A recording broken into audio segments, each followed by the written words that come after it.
சந்தாவும் நிஷிகா சமையல் சந்தானம் எல்லாம் எப்படி இருக்கீங்க? இப்போ வந்து நம்ம இன்றைக்கி என்ன பார்க்க போகிறோம்னு பார்த்தீங்கன்னா, இன்றைக்கி தயிர் சாதமும் மாங்காய் பச்சடியும். இப்போ வந்து மாங்காய் பச்சடி எப்படி பண்ணுறது நான் சொல்கிறேன், சரிங்களா? முதல்ல நம்ம ஆயில் ஊற்றிக்கலாம், கடுகு போட்டுக்கலாம். நான் கொஞ்சம் சீரகம் போட்டிருக்கேன். கடுகு பொரிச்சு கொஞ்சம் உளுந்து போட்டுக்கலாம். கொஞ்சம் பெருங்காயம் சேர்த்துக்கலாம். வரமிளகா 3. இப்போ வந்து நான் வந்து 2 மாங்காய் அரிஞ்சு வச்சுருக்கேன். அந்த 2 மாங்காவே நம்ம சேர்த்துக்கலாம் சின்ன சின்னதாக. நல்லா மாங்காவை நல்லா வதக்கிக்கலாம்.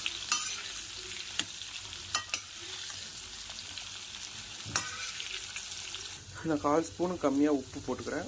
நான் 1/2 ஸ்பூன் மிளகாத்தூள் சேர்த்துக்கிறேன். உப்பு மிளகாத்தூள் நல்லா கலந்து விட்டுக்கலாம். 1/2 ஸ்பூன் மஞ்சள் தூள் சேர்த்துக்கலாம். நான் கொஞ்சமாக தண்ணி சேர்த்துக்கிறேன். இப்போ மூடி வச்சிடலாம். இப்போ பாருங்கள் தண்ணியெலாம் சொல்லிச்சு. இப்போ வந்து நான் நாட்டு சக்கரை வந்து ஒரு 150 கிராம் போட்டுக்கிறேன்.